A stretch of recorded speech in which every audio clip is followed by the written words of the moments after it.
Electric motor is nothing but a device which converts electrical power into a mechanical power.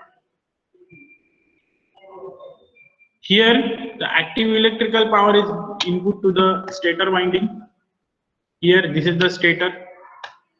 Now, stator is having a winding which is having some resistance. This winding is wounded on the core, magnetic core.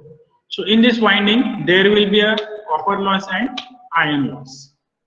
As we know, the copper loss can be represented by I square R, and iron loss, these are nothing but the hysteresis loss and eddy current loss. So, these losses taking place in the stator winding. So, after that, stator winding produces a rotating magnetic field. As we know, this rotating magnetic field, it is nothing but the active power supplied to the rotor. Due to that magnetic field, the rotor conductor will induce an EMF, and this will develop force in the rotor conductors. So before that, this active power is supplied to rotor. So this is denoted by PR here. So this is what the stator power will be transferred to the rotor conductors. Then obviously rotor is having some conductors or winding, and due to that there will be a copper losses. We neglected iron losses because while running the frequency of the supplies will be very less, so the iron losses will be negligible. So after that, the mechanical power will be developed in the rotor. That mechanical power is denoted by PM. This is nothing but the gross mechanical power developed in the rotor. So after excluding the friction and windage losses, we have the shaft power output. So this is what the input electrical power. There are some losses, some power developed in the rotor circuit. Then we have actual power output at the shaft after excluding the friction and windage losses. So as I said, there are fixed losses and variable losses taking place in the stator and rotor circuit.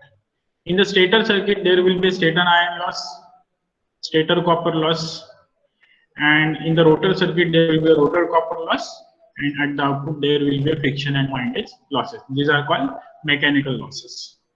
So let us divide in two parts: fixed losses and variable losses. Fixed losses are stator iron loss and friction and windage losses, and variable losses are stator copper loss. And why it is called variable?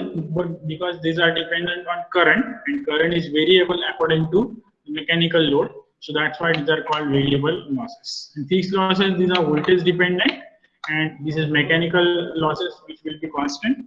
Hence it is called fixed losses. So these are some points we can get from the power flow diagram. Stator input PI, which is nothing but the stator output plus losses.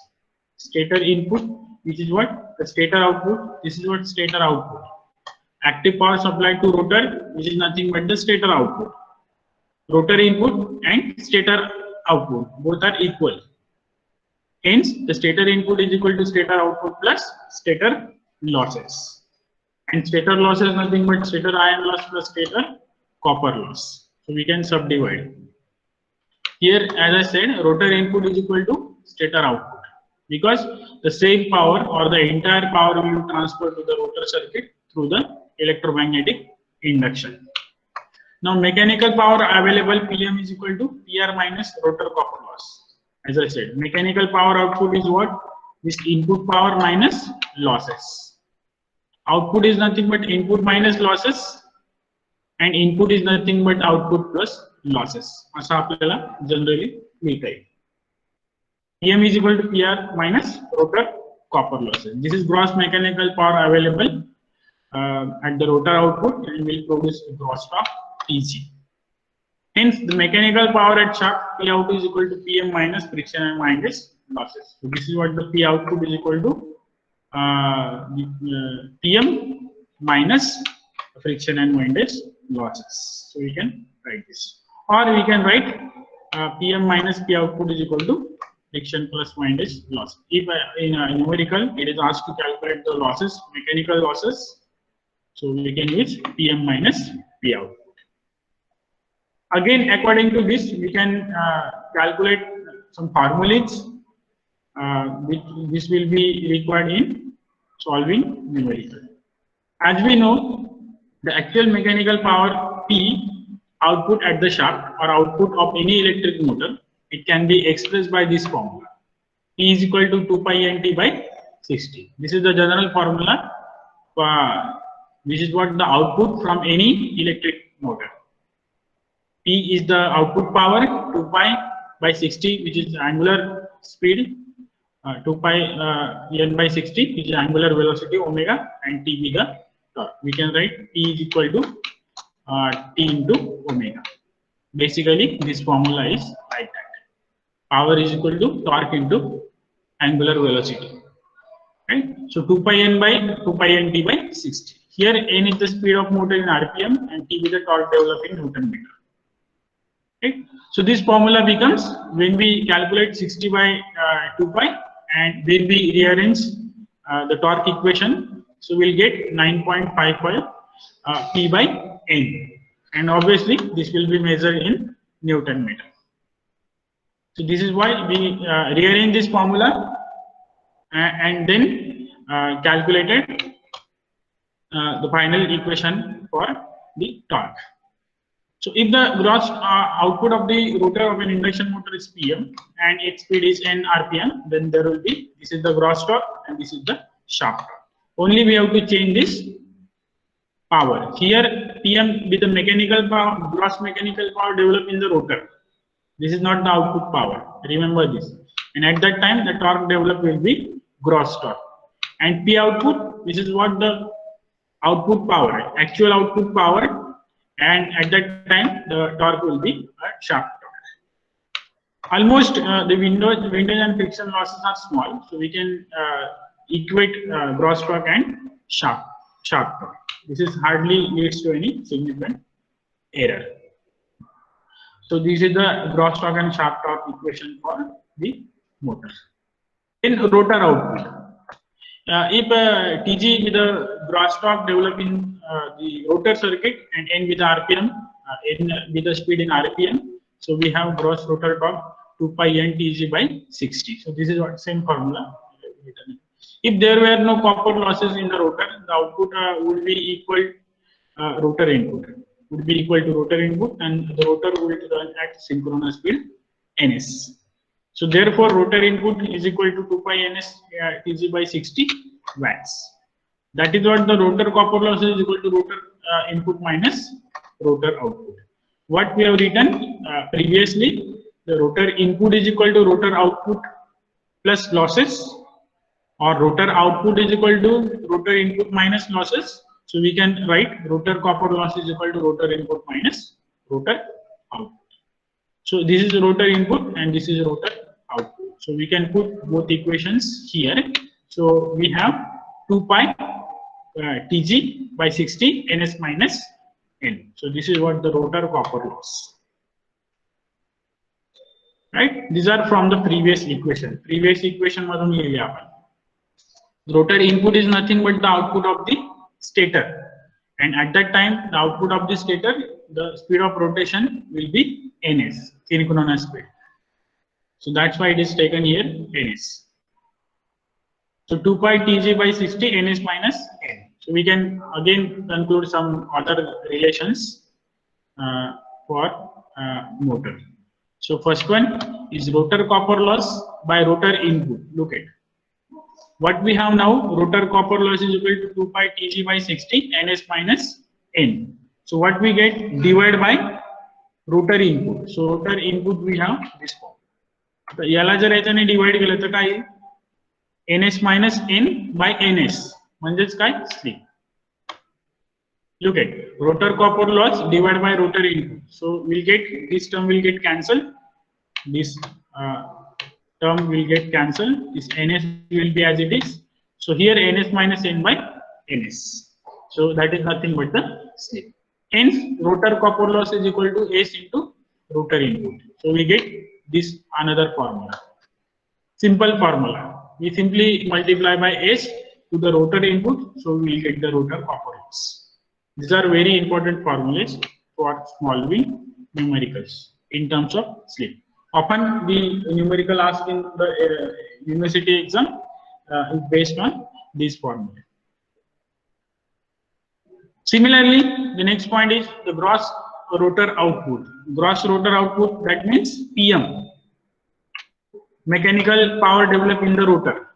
It is denoted by PM. So that is equal to rotor input minus rotor copper loss. Look at the same diagram. Rotor input minus rotor copper loss, which is nothing but the rotor output.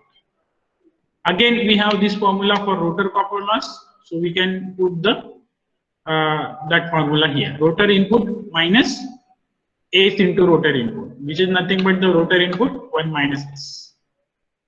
Look at very simple formula derived from the above point. PM, so gross mechanical power, we can simply calculate if we know the value of slip and rotor input. Third one, gross rotor output. Now divide that, this one, by rotor input. So what we have again, no, we have simply rearranged here. Gross rotor output divided by rotor input left side, so it will divide. So that is equal to 1 minus S. And if you calculate 1 minus S from this formula, so what we will get? N by Ns. Very simple. Actual speed by synchronous speed. S is equal to what? Ns minus N by Ns. So if you rearrange this, so you will get 1 minus S is equal to N by Ns. Basic एकदम आहे. याला rearrange केलेलं आहे, तिथं आपल्याला N by Ns मिळणार. And this is what rotor copper loss divided by gross rotor output. हे दोघांना divide केलं. Rotor copper loss divided by gross rotor output. So we'll get S divided by 1 minus S. So this is another relation. So remember all these relations for solving numerical. So it is clear that if the input power to rotor is PR, then S into PR is the lost as rotor copper loss, and the remaining 1 minus S into PR is converted into mechanical power by this relation. Consequently, the induction motor operating at high speed has poor efficiency, as we know already. We have gross rotor input divided by rotor input is 1 minus S. This one. Third one. If the stator losses as well as friction and windage losses are neglected, then gross rotor output is equal to useful rotor input, and that is equal to stator. And this is nothing but the frequency. Useful output by stator output. This is nothing but 1 minus S, and this is the frequency of efficiency of the motor. This is approximate formula for efficiency. As we know, the actual efficiency of the motor is calculated by N is equal to तो formula लिहायचा राहिला आपल्या इथे. Output power of the motor divided by the input power to the motor multiplied by 100. This is the actual power efficiency formula. This is in percent. Formula to calculate the efficiency, and this is nothing but the approximate formula. Depends on the assumption that we can neglect stator losses as well as friction and windage losses. So at that time, we can get the approximate formula for motor efficiency is nothing but 1 minus S. So for example, if the slip and induction motor is 0.125, then approximate efficiency will be 87.5%. Simply by this formula, we can get the approximate efficiency is 87.5%. So don't use this formula if not given in numerical. It is asked, if it is asked to calculate efficiency of the motor, then don't use this formula. If it is asked to calculate approximate efficiency of the machine, then you can use this formula. So remember this point.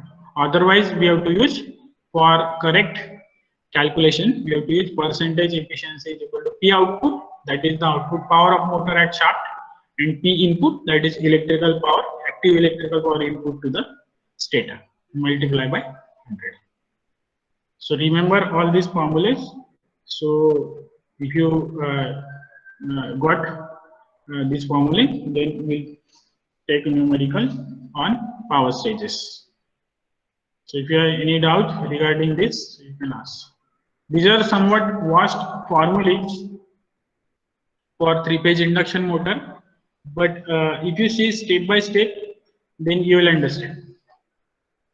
तर तुम्हाला ही power स्टेजेसची diagram कळाली असेल, power stages समजले असतील, कुठल्या पॉइंटला कुठले losses येतात, कुठल्या पॉइंटला कुठली आउटपुट पॉवर येते, इनपुट पॉवर येते, हे समजलं असेल, पॉवर फ्लो डायग्राम लक्षात आली असेल, तर तुम्हाला हे पुढचे सगळे रिलेशन्स फाइंड आउट करता येतील. हे सर्व रिलेशन्स या डायग्राम वरून लिहिले. त्यावरून बेसिक फॉर्म्युले, पॉवरचा फॉर्म्युला, टॉर्कचा फॉर्म्युला आहे, हा बेसिक फॉर्म्युला आहे, आउटपुट साठी आहे. Whatever we have derived in the previous topic of torque equation, these are electrical equivalent input power, electrical equivalent torque equations. These are not output torque equation of any motor. This formula is applicable to the DC motor also, single phase motor, whatever, any type of motor. This is the general output formula for getting the mechanical torque.